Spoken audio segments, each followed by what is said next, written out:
नमस्कार, आप देख रहे हैं सारा अशोकनगर। मेरा नाम है हितेंद्र भदौलिया। अशोकनगर जिले के लिए आज का दिन काफी गहमा गहमी वाला रहा, क्योंकि राजनीति के रूप में कई सारी चीजें आज एक के बाद एक देखने को मिली। दरअसल कल 30 तारीख को जिस तरह से उम्मीद की जा रही थी कि जिला पंचायत अध्यक्ष के लिए निर्वाचन हो जाएगा, मगर एक दिन पहले ही सारी की सारी चीजें बिल्कुल पलटती हुई नजर आई। जो लोग एक दिन बाद अध्यक्ष बनने का सपना देख रहे थे, उनके लिए ये दिन ठीक ठाक नहीं रहा, क्योंकि राज्य निर्वाचन आयोग ने 30 तारीख को होने वाले निर्वाचन को रद्द कर दिया और कुछ देर बाद ही जिला पंचायत के जो सदस्यों के पद खाली थे उनके लिए भी चुनाव कार्यक्रम की घोषणा कर दी। न केवल अशोकनगर बल्कि मध्य प्रदेश की 4 जिला पंचायतों में एक एक सदस्य के निर्वाचन की इस प्रक्रिया पर यह काम किया गया है। अशोकनगर के अलावा खंडवा, सीहोर और जबलपुर में भी एक एक पद रिक्त हुए हैं।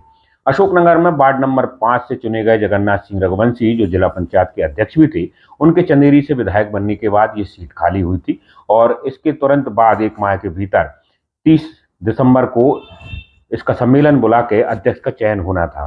मगर जिला पंचायत में अध्यक्ष के निर्वाचन होने के ठीक एक दिन पहले राज्य निर्वाचन आयोग ने एक के बाद एक 2 पत्र जारी किए। पहले पत्र में अध्यक्ष के निर्वाचन की प्रक्रिया को स्थगित कर दिया गया और दूसरे पत्र में सदस्य जो जिला पंचायत के लिए खाली हुआ है पद के लिए, उसके लिए भी सूची जारी कर दी गई। तो जो कार्यक्रम आया है उसके अनुसार कल से ही जिला पंचायत सदस्य के लिए नामांकन की प्रक्रिया शुरू हो जाएगी, फॉर्म मिलना शुरू हो जाएंगे। कल के ही दिन से यानी 30 दिसंबर से ही निर्वाचन की सूचना भी प्रकाशित कर दी जाएगी। 6 तारीख तक फॉर्म जमा किए जाएंगे। जनवरी की 6 तारीख तक 2024, 8 तारीख को फॉर्म की जांच होगी। 10 तारीख को लोग जिन्होंने नामांकन जमा किए हैं वो अपने नाम वापस भी ले सकते हैं। जरूरी होने पर 22 तारीख को मतगणना होगी। बड़ी बात यह है कि ईवीएम से इस बार जो है चुनाव होंगे, वोटिंग होगी और 25 तारीख को पहले विकासखंड लेवल पर सारणीकरण होगा और 27 तारीख को इस पूरे चुनाव के परिणाम आ जाएंगे। यानी 1 महीने के भीतर ही ये पूरा का पूरा चुनाव हो जाएगा और उम्मीद की जा रही है कि इस 1 महीने के बाद फिर से जिला पंचायत अध्यक्ष के निर्वाचन की प्रक्रिया भी शुरू हो जाएगी। अब ये जो पूरी की पूरी घटनाक्रम है उससे राजनीतिक रूप से कई सारी चीजें अशोकनगर जिले में बदली हुई नजर आ रही हैं। दरअसल कार्यक्रम तो भोपाल से तय हुआ है, मगर कुछ लोग पहले से ही प्रयास कर रहे थे कि 30 तारीख को होने वाला जिला पंचायत अध्यक्ष का निर्वाचन किसी तरह टल जाए। दरअसल बीजेपी के लिहाज से बहुत जरूरी इसलिए माना जा रहा था कि फिलहाल सरकार ऊपर से लेकर नीचे तक उन्हीं की है, मगर जिला पंचायत में बदले हुए समीकरणों में कांग्रेस का बहुमत है। दरअसल राव देसराज सिंह के परिवार के 3 सदस्य जो चुनाव के पहले तक बीजेपी में हुआ करते थे वो कांग्रेस में हैं, जिसमें राव यादवेंद्र सिंह, उनकी माता और पूर्व जिला पंचायत अध्यक्ष बाई साहब और यादवेंद्र सिंह की पत्नी अलका यादव, तीनों जो कभी बीजेपी के सदस्य होते थे वो कांग्रेस के सदस्य के तौर पर जिला पंचायत सदस्य हैं। इसके अलावा अजयपाल सिंह यादव और कन्हैयाराम लोधी की पत्नियां भी इसमें सदस्य के तौर पर है। तो स्पष्ट तौर पर भले ही दलीय आधार पर यह चुनाव नहीं होता, मगर 5 सदस्य कांग्रेस के समर्थित माने जाते हैं। इसके अलावा जो शेष 5 सदस्य बचते हैं उनमें, क्योंकि इसमें ये नाम जो ले रहे हैं, चूंकि ज्यादातर यादवेंद्र को छोड़ के बाकी सभी 9 महिलाएं हैं, इसलिए इनका परिचय फिलहाल इनकी खुद की जगह इनके पति या परिवारजनों से भी ज्यादा लिखा जा रहा है।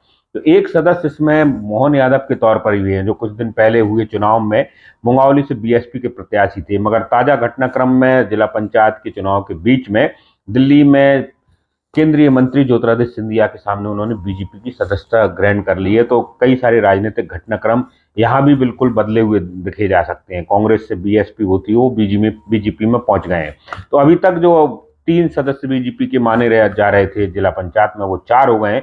इसके अलावा एक सदस्य जो है रणबीर आदिवासी की पत्नी, जो चंदेरी से चुनाव लड़े थे अपना बीएसपी से, उनकी भी पत्नी इस समय सदस्य के तौर पर है और उनका एक स्टैंड बाद में समझ में आएगा। बहरहाल कांग्रेस के 5 और बीजेपी के 4 उम्मीदवार या 4 समर्थक या उनसे जुड़े लोग उसमें हैं।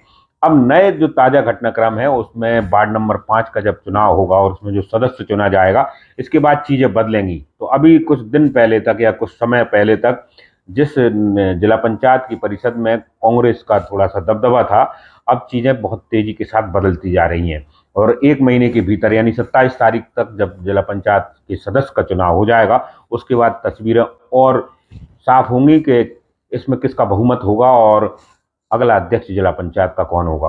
हालांकि जिला पंचायत अध्यक्ष के लिए जो कार्यक्रम घोषित किया गया था और उसे आज स्थगित किया गया, उसमें नए तारीख को लेकर कहा गया है कि उसकी अलग से जानकारी दी जाएगी, यानी पृथक जानकारी दी जाएगी। तो उम्मीद नहीं की जा सकती कि किसी परिषद में या किसी निकाय में अगर चुनाव किसी सदस्य का हो रहा है तो ऐसे में बहुत कम संभावना लगती है कि अध्यक्ष के निर्वाचन बीच प्रक्रिया में हो। तो ऐसे में जिला पंचायत का चुनाव बहुत रोचक हो चुका है, और रोचक इस वजह से भी होगा कि वार्ड नंबर 5 से चुनाव जिस तरह से होगा वो बहुत कसमकस भरा होगा, क्योंकि अगर इन्हीं 10 सदस्यों के बीच में से कोई अध्यक्ष बन जाता तो उस वार्ड के चुनाव का कोई बहुत ज्यादा महत्व राजनीतिक रूप से नहीं बचता, एक सदस्य के तौर पर होता। मगर अब पूरी की पूरी राजनीति गहमा गहमी और जो राजमाइश उसी पर होगी। हमारी नजर इस पर बनी रहेगी और आप देखते रहिए सारा।